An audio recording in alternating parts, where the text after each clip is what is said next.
Good afternoon, dear students. I am Ramanjanelu, TGT Social Studies from TTWRS Boys, Kodangal. Today I am here to teach you a topic. Before I start the topic, I would like to tell a story so that you understand the topic better. The story is about one day a teacher was explaining the topic of the air pressure in a classroom. There was a student sitting in the classroom backside. He was playing himself. The teacher found it and went up to him and asked, "What are you doing?" The student replied, "Sir, I'm just observing air pressure with a remote notebook." "You are observing air pressure with a remote notebook?" "Oh, that's fine. Then where is the remote notebook?" The boy replied, "Sir, I don't have any remote notebook now. I will invent in the future." "You will invent in the future? Then where is the notebook?" "I don't have the notebook also, sir. I will invent in the future." "You will invent it also in the future?" "Yes, sir." Then the teacher replied, "You do one thing. You leave the class now, go to home. You come to class only after inventing the remote notebook." "Are you an idiot or what? Don't you understand? Don't you know how to be in the classroom? You are good for nothing, man. You are good for nothing. Your mind full of trash or anything."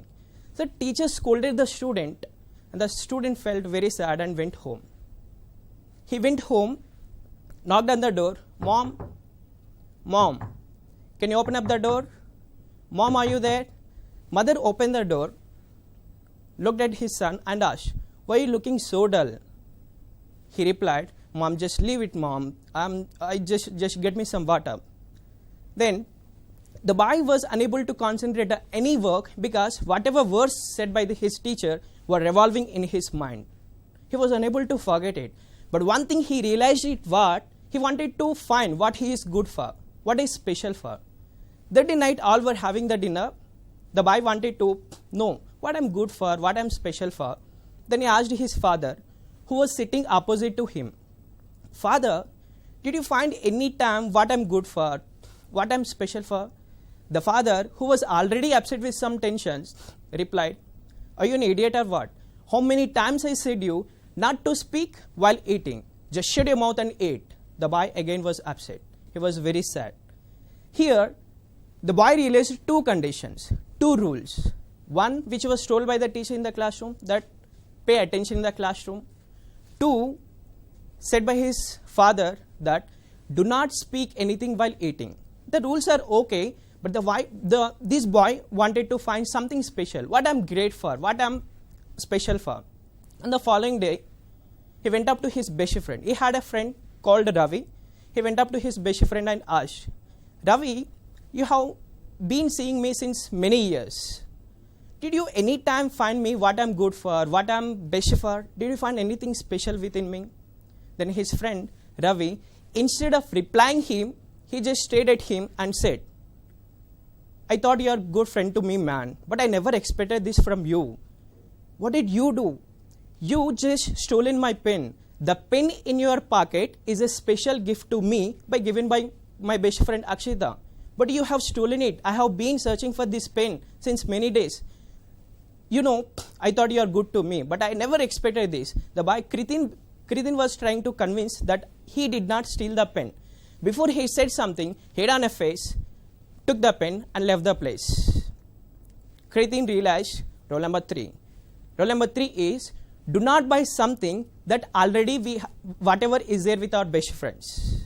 So these are some rules he is realizing that should be followed at the home, at the class, and in the society.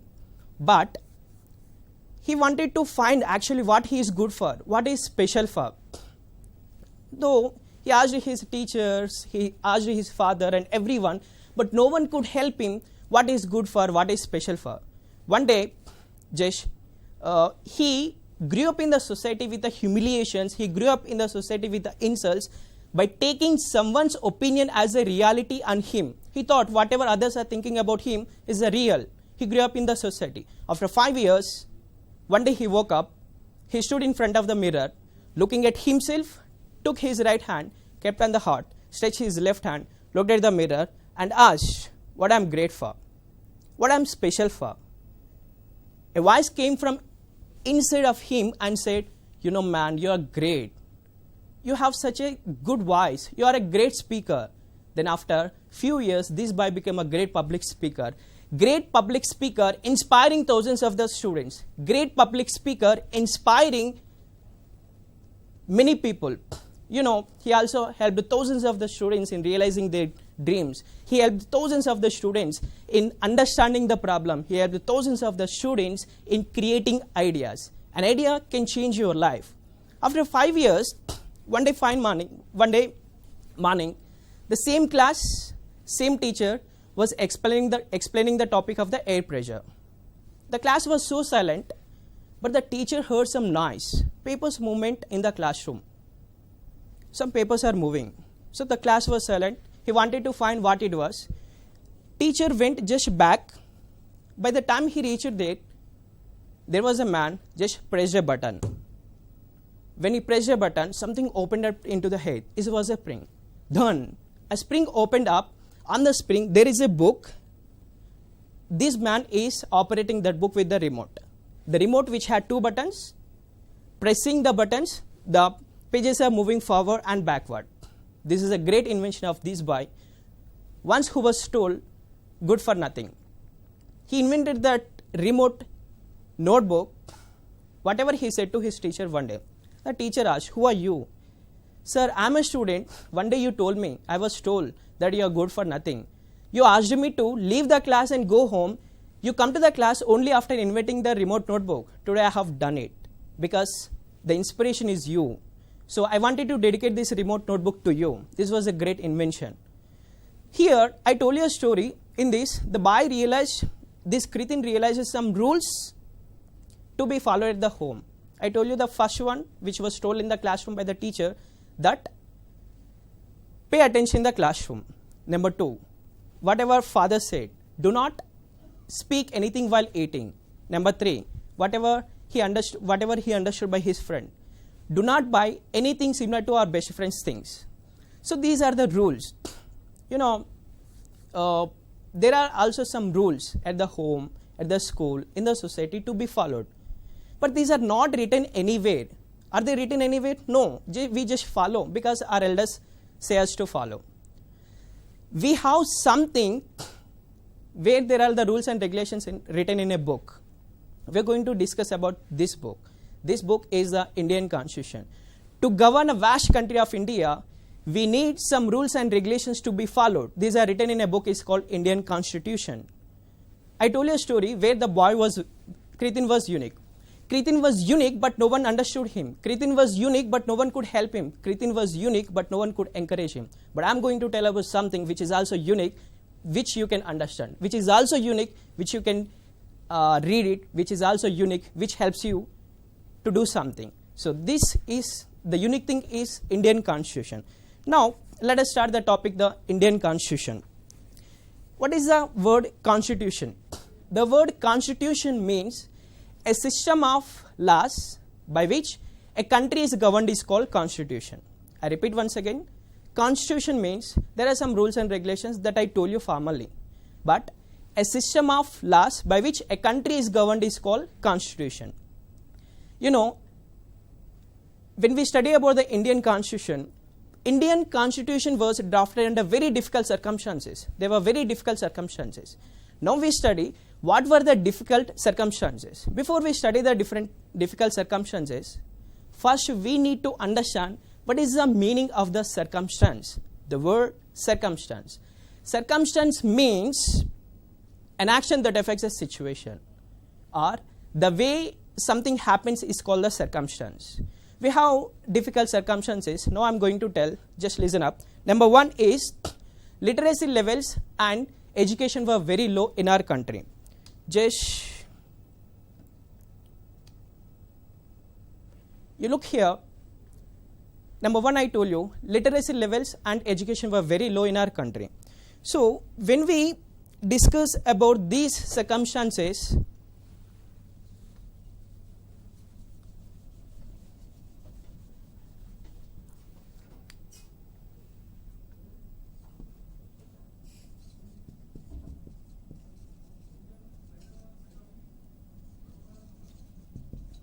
literacy rate. You know, in 1947, the literacy rate of India was just 12%. which means in 1947, the literacy rate of India was just 12%, which means out of 100 people educated, out of 100 people, only 12 people were able to read and write by understanding in any language. We call it as a literacy rate. So, why literacy rate is very crucial, why education is important in a democracy? You know, in a democracy, people's role is very crucial, very important. Why it is important? People's role, citizens' role is not just ended after electing their representatives. In a democracy, people elected their representatives for every 5 years through the general elections. Their role is not just ended after electing their representatives to the people's houses. But, you know, people must involve in making decisions. The citizens should follow, citizens should involve in making decisions. Citizens should involve expressing their opinions. Citizens should express their views and opinions on the laws that are made in the country. But how can it be done? It can be done only if people are educated. It can be done only if people are aware of the laws. You read the newspaper every day and you watch the news.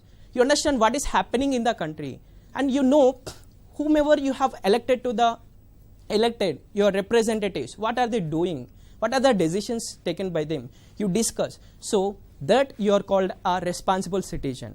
In a democracy, representatives are accountable to the people, citizen, when only people have responsibility in a democracy. That we discuss. So the difficult circumstances that we study is a literacy rate, which was crucial. Number 2, I tell you about the famine. You know,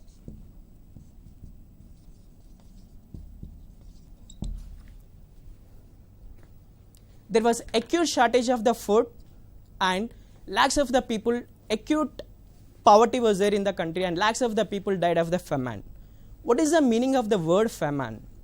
Famine means a situation where many people do not have any food to eat. They don't have the food to eat, so that they suffer. It may cause to their death also. You know, in 1770 Bengal famine, about 10 million people lost their lives. 1866 Ganjam famine, thousands of the people died of the starvation. Thousands of the people died of starvation in 1866 Ganjam famine. What is the word starvation here?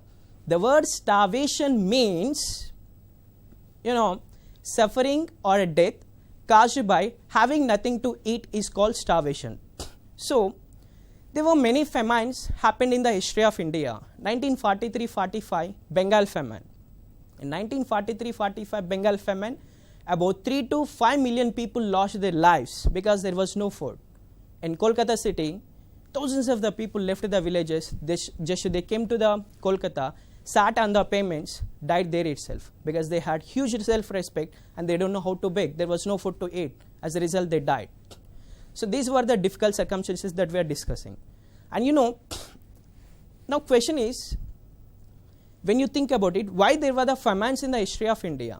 The reason is simple. Early rulers did not maintain the food supply in our country. They did not maintain the food supply. There was producing sufficient amount of food grains in the country is very important, essential. But that food security was not maintained by the early rulers who ruled till 1947. So, because of that reason, there were many famines happened in the history of India. That is the reason, not to repeat such instances again in the independent India, today we have NFSA, National Food Security Act. Today we have midday meal program where school children get their food. Today we have Anganwadi centers where children are provided with a nutritious food. Today we have ration shops where poor people get food grains at fair prices, at subsidized prices. These all programs we implemented to ensure food security in our country. So this is difficult circumstance. The third one that we discuss is about, India dependent on foreign nations even for its basic needs like food grains. By the time we attained freedom in India, there was no sufficient amount of food grains in the country. We used to import from other countries. Why it happened? It happened because the colonial rulers did not encourage Indian farmers to cultivate more food grains. We have many rivers in our country, we have fertile soils, today we are importing many food grains to other countries. But why we didn't have sufficient amount of food grains by the time we attained freedom? Because the farmers were encouraged to cultivate only the commercial crops like sugarcane, tobacco, cotton, etc. And they were not encouraged to produce the food grains. These are the reasons. So, and not only this, our country was ruled by the Britishers for about 200 years. Whatever institutions established by the Britishers, they were not meant to develop our country. Just they established many institutions for their needs, not for the development of our country. And large part of India was ruled by the princely states. Just I'll show you a map. There you can see where large part of our country which was ruled by the, you can see, ruled by the princely states. So the next topic we study is about, there are different people and they have different developmental goals, different opinions, different aspirations and goals. When I say the word, different people have different opinions, different people have different goals, different people have different aspirations. In the same way, national movement leaders who struggled to get independence for our country also had different opinions and different goals. What does it mean? National leaders have different opinions how to make India a better society. Everyone has their own opinions and their goals and aspirations. Though they have different opinions, different aspirations and different goals, all these national leaders came together and agreed upon few principles. So what are the principles that were agreed by the national movement leaders? Few I tell you. The first thing, all the national leaders who participated in the national movement believe that independent India would be governed according to the principles of democracy. They want democracy. They have seen a country for 200 years which was plundered, where people suffered a lot. So they don't want future India in the same way. So they want independent India would be ruled according to the principles of democracy. Number 2, they agreed upon this point. Independent India would be governed according to the principles of democracy, in which everyone will be equal before law. It's called rule of law. There are many discrimination and there are many differences among the people. The Indian leaders thought, imagine the future India where there should not be any differences among the people, where we can achieve the equality among the people in the society. So they agreed upon independent India would be governed according to the principles in which everyone will be equal before law. People may belong to any region, any religion, any caste, any gender. All are equal before law. The laws which are made in independent India would be applicable equally for each and every citizen in the country. This is the first one. Second one. And the third principle that they agreed upon was independent India would be governed according to the principles of democracy, in which citizens will have fundamental rights. We have fundamental rights. Even today also we have fundamental rights. How many fundamental rights we have? 6 or 7. When Indian Constitution came into force in 1950, there were 7 fundamental rights. But today we have 6 fundamental rights. What are the 6 fundamental rights? Our national leaders imagine the future society with every citizen having and guaranteed fundamental rights. What are the fundamental rights? There are 6 fundamental rights that we have today. Number 1, right to equality. In India, everyone is equal. They may belong to any irrespective of caste, creed, race, region, religion. Everyone is equal before law. We call it as a rule of law. Second one, right to freedom. All people have complete freedom in the country. Number 3, right against exploitation, child labor, human trafficking. These all are abolished in our country. Number 4, right to freedom of religion. citizens can follow any religion that they want. Complete freedom, they have to follow their own religion. Number 5, right to education and culture. To protect minorities in our country, Indian Constitution guaranteed the minorities can protect their culture and they can form educational institutions. Number 6, constitutional remedies. If there is any violation to the fundamental rights, they can claim through the constitutional remedies. In 1950, one more fundamental right was there. It was right to property. But right to property was removed from the fundamental rights in 1978 through the 44 Constitution Amendment Act. Now you think about yourself, just you find the reason, you find the answer why right to property was removed from fundamental rights. These are the fundamental rights. The next principle they agreed upon, independent India would be governed according to the principles of democracy, in which government will be formed by the general elections on the principle of universal adult franchise. Here you need to understand the word universal adult franchise.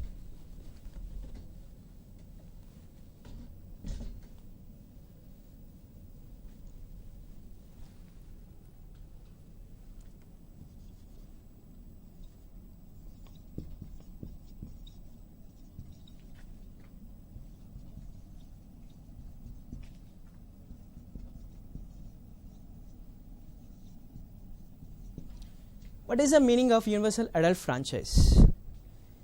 Universal adult franchise means all citizens in the country have right to vote. All adult citizens, not all citizen, all adult citizen. All adult citizens have right to vote irrespective of their caste, creed, race, religion and gender. All adults get the right to vote. Here if I say adult means, what do you mean by the term adult? Who is treated as an adult? Now, every person who attained the age of 18 years is treated as an adult. But before 1988, adult means a person who attained the age of only 21 years.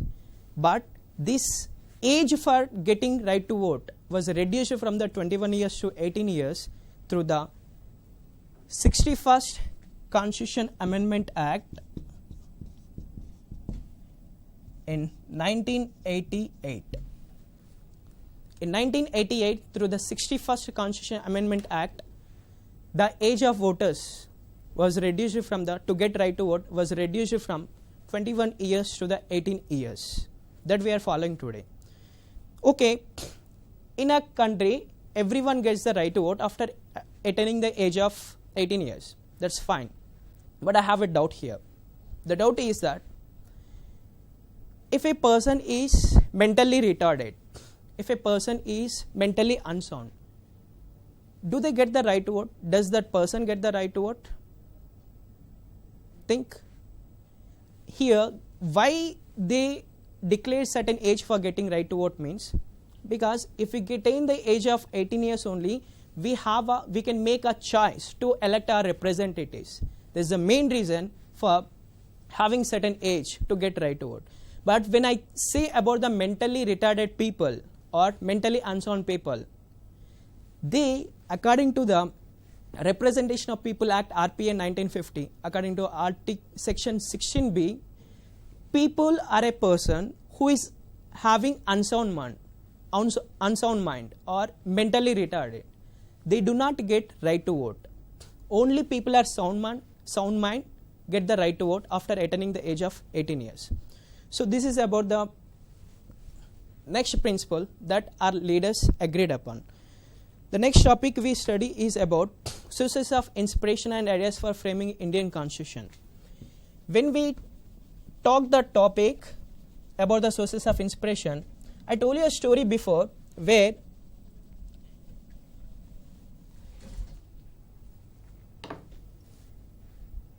a boy called Kritin inspired thousands of the people after he became the public speaker.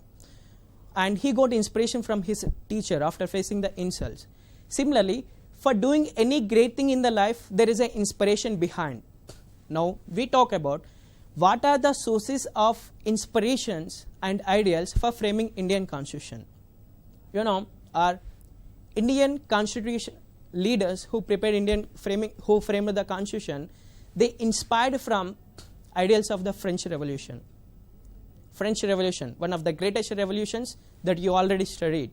They inspired from the French Revolution, where right to vote was permitted to only few section of the people.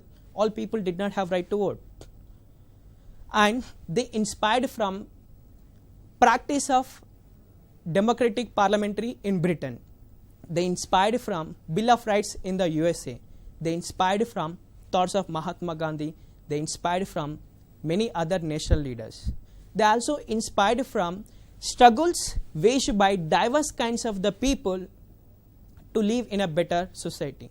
Their aspiration to have a better society in our country. So these all were the various sources of ideals and sources of inspiration for framing our Indian Constitution. Just you do remember them. Now, the next topic we have is about objectives resolution. What do you mean by objectives resolution? Objectives resolution means, just now I told you a few principles on which our national leaders agreed. Similarly, our national leaders also agreed upon some other basic principles like future India will be a socialist country, sovereign, democratic, republic, and we all strive to reduce inequalities in the society, and we all strive to provide better opportunity for all sections of the communities and reduce the inequalities among the people and uplift the people who were not given opportunity for the development. These all were written, agreed, these all principles were agreed upon our leaders is called objectives resolution. Objectives resolution was proposed by Jawaharlal Nehru in 1946, December 13. This objectives resolution is the guiding principle for framing our Indian Constitution. So now the next topic we study is about the Constituent Assembly. Just you will see Indian Constitution framed and prepared by Constituent Assembly. The Constituent Assembly was formed in 1946. It framed the Indian Constitution. Now,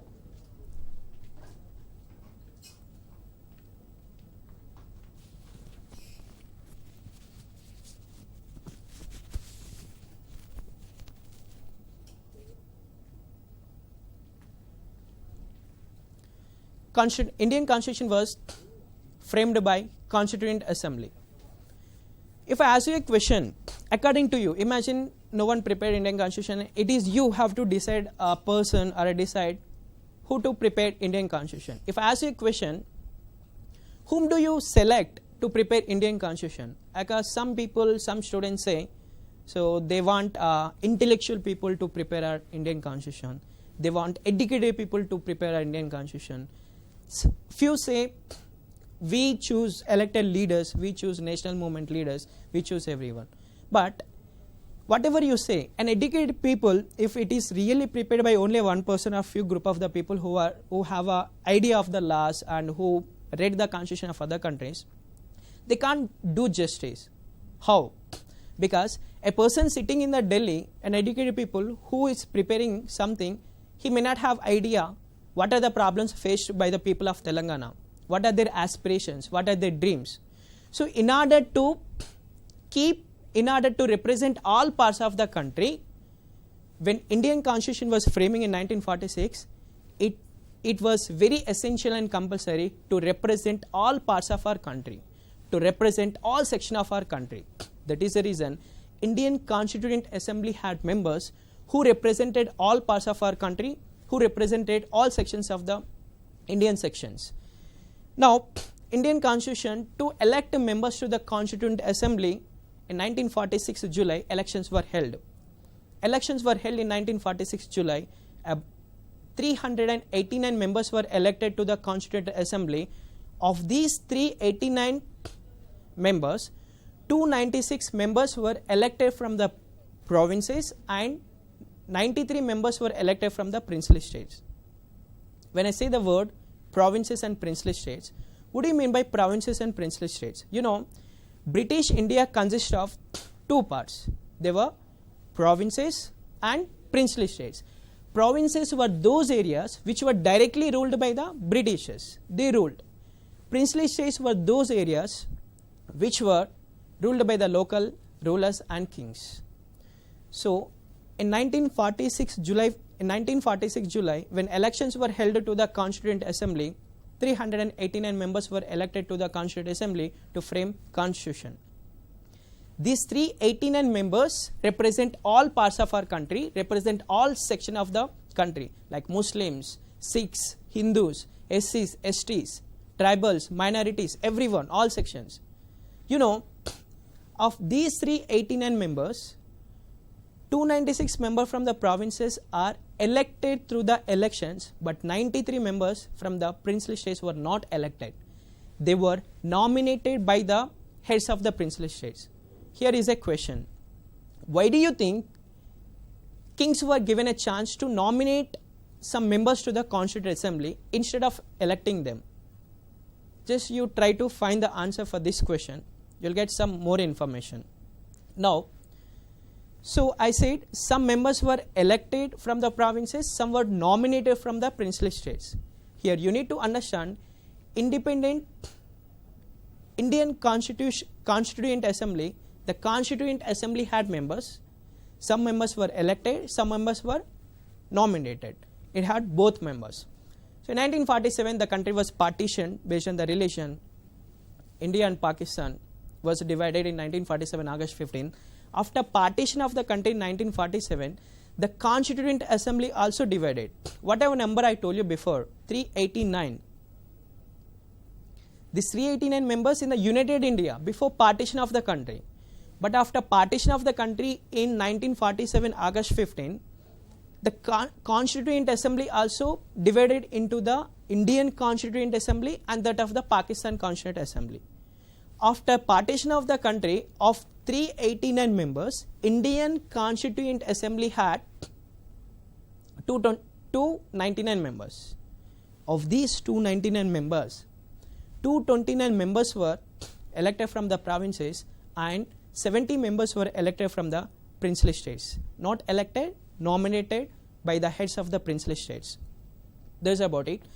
And you know, when it is to be prepared the Indian Constitution, there are many tasks to deal with. To deal with different tasks, the Constituent Assembly appointed many committees. Or many committees, 8 were major committees. Of 8 major committees, one of the important committees was Drafting Committee. Drafting Committee was formed in 1949, August 29.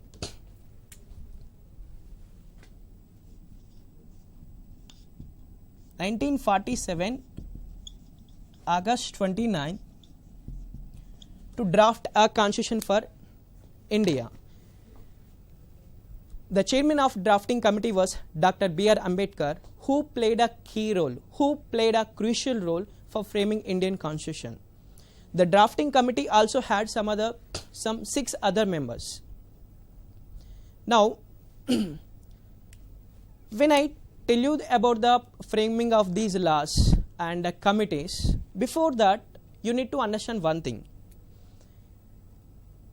When I tell you, just first you understand, drafting committee was formed in 1947, August 29th. This drafting committee, after formation of the drafting committee, there were the discussions and debates on every clause and section and article that included in the Indian Constitution, which means whatever they included in the Indian Constitution, like the clauses or articles, they all were discussed in the assembly, Constituent Assembly. They all were discussed, and there were the debates and there were the discussions on them. Finally, after whatever debates happened in the Constituent Assembly, whatever discussions and debates, each and every word spoken in Constituent Assembly were recorded as the Constituent Assembly recordings. In order to understand the story, in order to understand the next topic, I would like to tell you a story so that you understand. Before that, I ask a question. Indian Constitution, after drafting committee, Indian Constitution adopted by the Constituent Assembly in 1949, November 26. And this constitution came into force from 1950, January 26. Constituent Assembly adopted the Constitution of India after framing the Indian Constitution. It adopted in 1949, November 26, and it came into effect in 1950, January 26.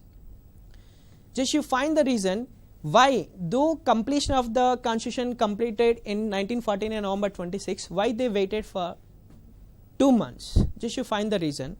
And now you may also get a doubt that whatever laws, whatever rules and regulations prepared in 1950, do you think these are also helpful? Do you think these are useful for the people who are living in the 2020 or who are living in the 2030 or living in the 2040?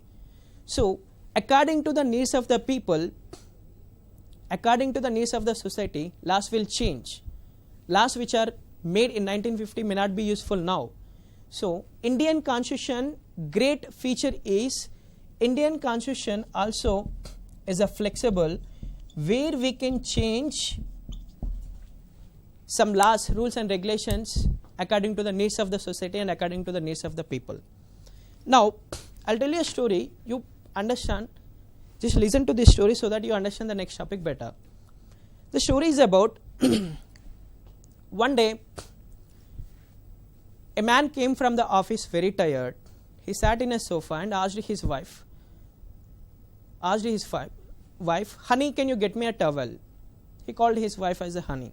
You know, most of the husbands in Indian society call their wives with different names. You just don't look up on me. I don't call with any names. Okay? Yes. This man came from the office tired. He sat in a sofa and asked his wife, honey, can you get me a towel? He repeated 2 times, but she did not get the towel. Immediately he thought, oh no, my wife is not responding. Immediately he called his family doctor. Doctor, my wife could not respond. I thought she became deaf. She got deaf. Then doctor asked, you do one thing. I'll suggest you, before I suggest you a hearing aid, I wanted to know the deaf level. So you do one thing. You do some deaf test. Is there a deaf test? Yes, there is a deaf test. What is a deaf test? The doctor told to the man to do it. The man, his wife was just cooking in the kitchen. The man, he is from the 40 feet distance. From the 40 feet distance, he asked his wife, honey, what are you cooking? He did not get any response. And he took 30 feet distance, asked his wife, honey, what are you cooking? He did not get any response. And he took 20 feet distance. He asked his wife, honey, what are you cooking? He did not get any response. Finally went up to her and asked, honey, what are you cooking? She replied, this is the 5th time I'm telling I'm cooking chicken. Expectations may not become reality. So in the story, this man thought wife is deaf. But finally what is proved? This man himself is a deaf. He got deaf. Expectations may not become reality. The expectation of this man is that his wife might have become deaf. But it is not fact. Expectations do not become reality. Similarly, when something need to be changed, it should be changed. Then only the society will be developed. Similarly, the major feature of Indian Constitution is a flexible. That means if there are any laws to be changed, amended, it can be amended easily. The word amend means we can change. Laws that are made in the Indian Constitution, we can amend them. We can amend them in the 3 ways. The first is called general amendment. In a general amendment, these laws can be made, these laws can be changed in the parliament by getting 50% of the majority, 1/2 of the 1/2 majority.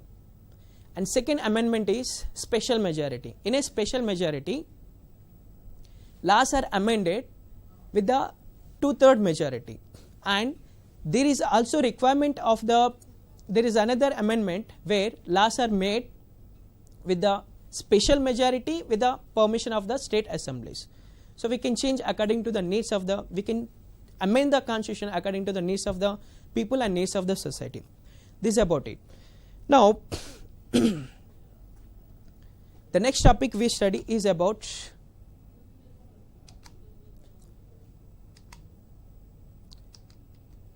preamble. Already we studied about the objectives resolution, which was very important, where our national leaders agreed upon few principles. Preamble, values that inspired our national movement are included in Indian preamble.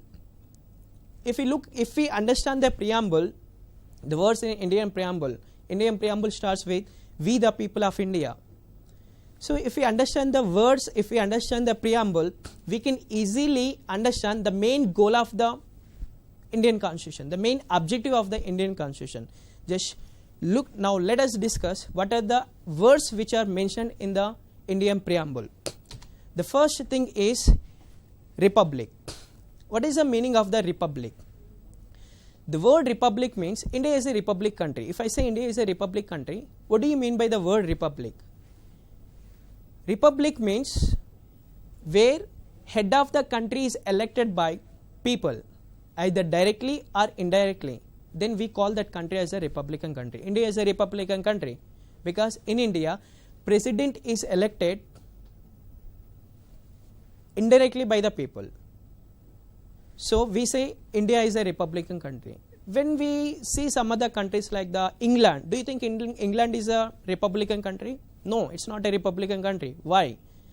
In England also a democratic country, but it is not a republican country. What is the difference?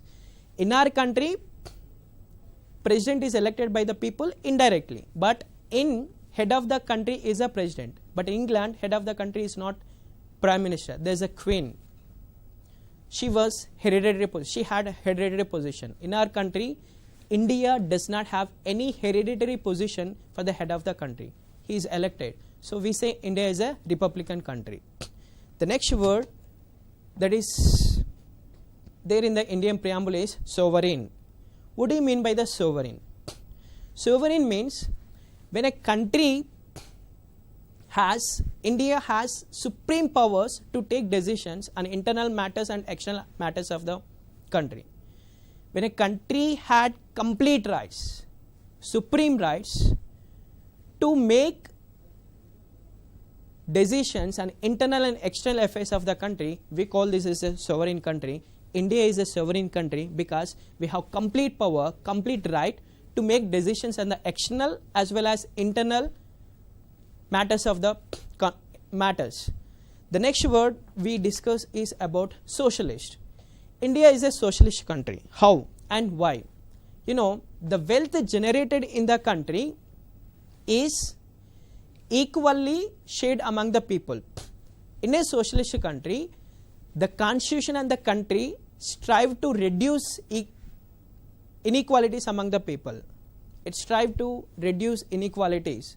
You see, in a country, poor people are they do not pay any tax, but the rich people pay the tax. Why? In order to reduce the economic inequalities in the country, we follow that rule. And the next word we discuss is about secular. What do you mean by the word secular? In our country, if I am a person, citizen, I have complete right, I have complete freedom to follow whatever religion I can follow. Secular means the government will not run basis of any religion. There is no religion which is favor to the government. It's called a secular country. India is a secular country because Indian government will not be run on basis of any religion. All religions are equal before government. Government is not favor of any particular religion, and citizens have complete freedom to follow their own religion. They can follow any religion they wish to follow. Hence we say the country is called secular country. India is a secular country. And the next word which is included in the Indian preamble is democratic. What do you mean by the democratic? The word democratic means democracy is a form of government in which people enjoy political rights. All people have political rights, equal political rights, and in a democracy, people elect the representatives who make laws. These representatives make the laws. In a democracy, representatives hold accountability to the people, as I told you before. So, India is a democratic country because all people in our country enjoy the equal political rights and they elect representatives who make the laws on the basis on the principle of universal adult franchise. The next word we have is justice. In India, no person is discriminated on the grounds of religion, on the grounds of the caste, on the grounds of the gender, on the grounds of race, on the grounds of the creed. Everyone is equal. Everyone have political and social equality in the country. So, we strive to provide justice for every citizen in the country. The next word we have is equality. What do you mean by equality? Though Indian Constitution does not guarantee economic equality among all its people, it guarantees laws which are made in the country are applicable to all people equally. All citizens have the same laws. Everyone is equal before law. And all citizens will have a same opportunity in the country. So, that is there in our Indian preamble. Next one is the liberty, freedom. In India, no citizen is imposed unreasonable restriction. There are no restrictions on the people. You know, you studied in the history where thoughts of the people were controlled by the governments, by the rules and regulations. They did not have a freedom to think whatever they want. They did not have a freedom to think and express their opinion. But in our country, we have complete freedom to express your opinion, to think whatever the way you want. There are no restrictions in the way the people think. There are no restrictions in the way the people express their opinions. There are no restrictions in the way the people follow their religion. So, complete liberty is there in Indian society. The next thing is a fraternity. Fraternity is a sense of bonding to unite all people in our country, in our society. It's like sense of brotherhood among the people in order to unite country. So, fraternity improves, fraternity helps the country to be united. So, these are the words which are included. When we understand these words, which are included in the preamble of the Indian Constitution, we can really understand the goal and objective of the Indian Constitution. So, the next topic we have is system of government. The system of government which is mentioned in independent Indian Constitution was parliamentary form of government. You know, the Indian Constitution mentioned form of government is a parliamentary form of government. Now we discussed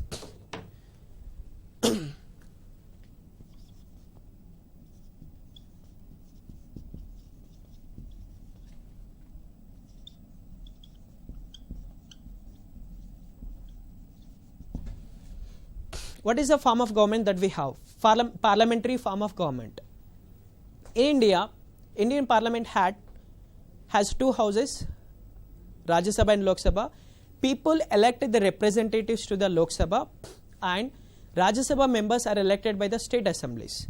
Here, when I say parliamentary form of government, you know, America is also there. It is also a democratic country. It is also a republican country. But the form of government which is there in the America is the presidential form of government.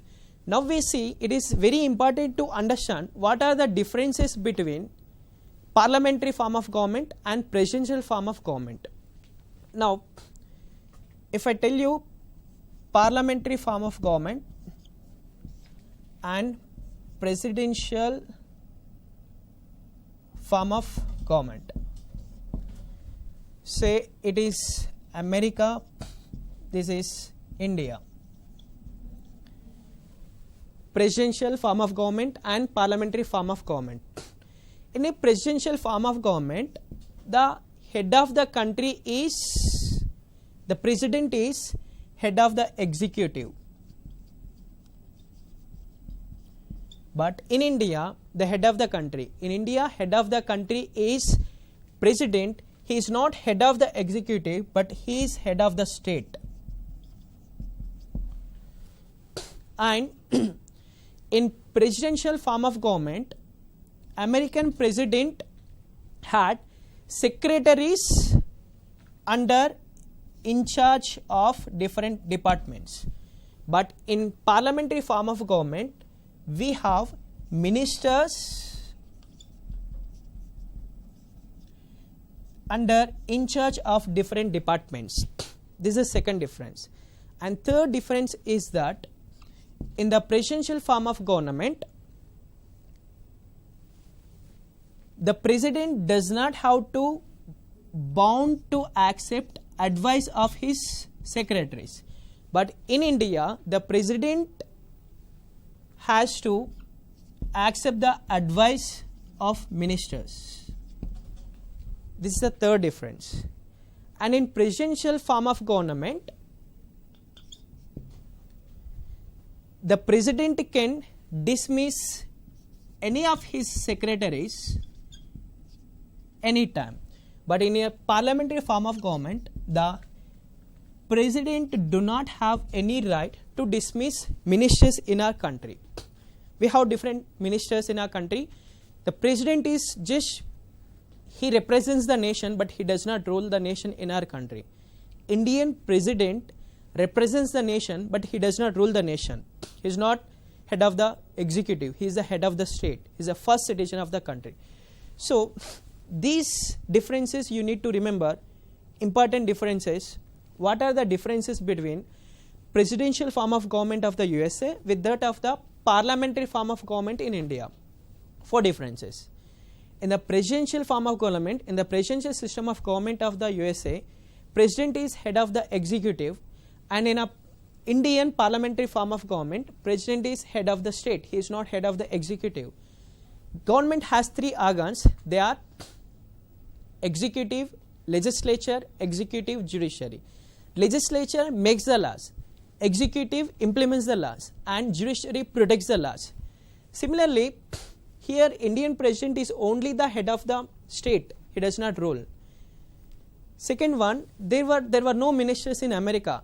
The head of the departments were not called in America. They were not called the ministers. They were called secretaries.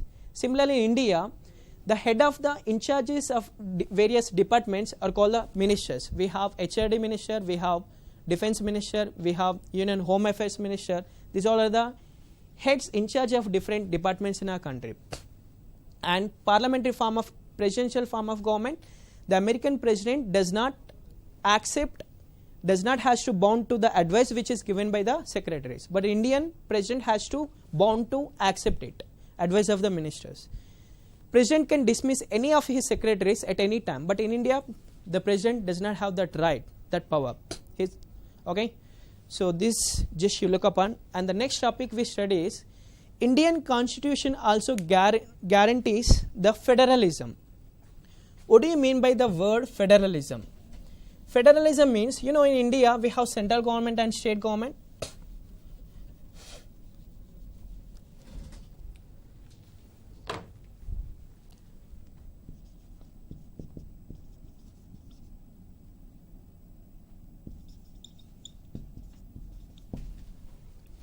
Central government and state government. Central government is responsible for parliament and state government is responsible for state assemblies. So,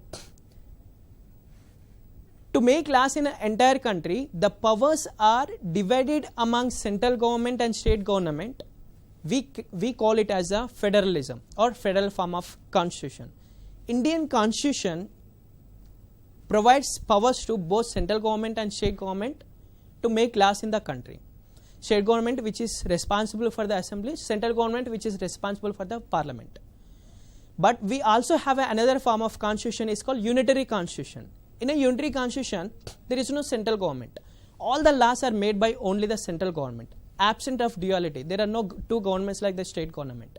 All the powers are vested only with the central government. So if I say federalism, do you think Indian constitution, Indian system is completely federalism or unitary? Indian form of constitution, form of government is not completely federal, not completely unitary.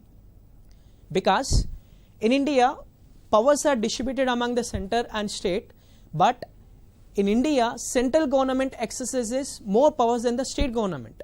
So we say it is some part federal, some part unitary. Okay. So just you look the project work that you need to do. You answer the question, why is it necessary that the elected parliament makes laws? You also make a project, prepare a mind map of your choice, highlighting the feature mentioned in the preamble of our constitution. Just you go, complete this, answer the question and do the project. I hope you enjoyed the class, you understood everything. Once again, if we revise the topics, we studied Indian Constitution, making of the Indian Constitution, what were the common principles that our national leaders agreed upon, sources of inspiration and ideas for framing Indian Constitution, objectives resolution and Constituent Assembly, and we also studied about preamble of Indian Constitution and words which are mentioned in the Indian Constitution like republic, sovereign, socialist, secular, democratic, justice, equality and liberty, fraternity.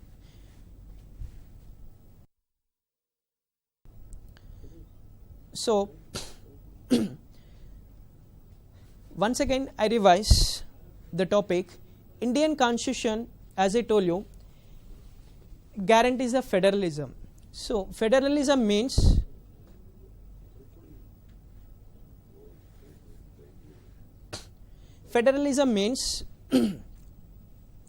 powers are distributed among the central government and state government.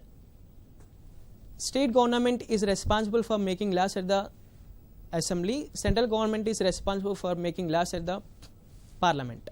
Okay, just you revise these topics, and I told you the differences between the parliamentary form of government and presidential form of government. Next, I would like to tell you about the, once again revise the topic objectives resolution. Objectives resolution was moved by Jawaharlal Nehru in 1946 December 13. This objective resolution is a some basic principles where our constitution leaders agreed upon. They agreed a few upon, like as we discussed, sovereign, socialist, secular, democratic, republic. These all were agreed by them, is called objectives resolution. Once again I revise, objectives resolution is a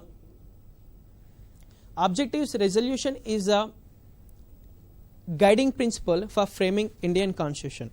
Okay, and we also discuss one more topic.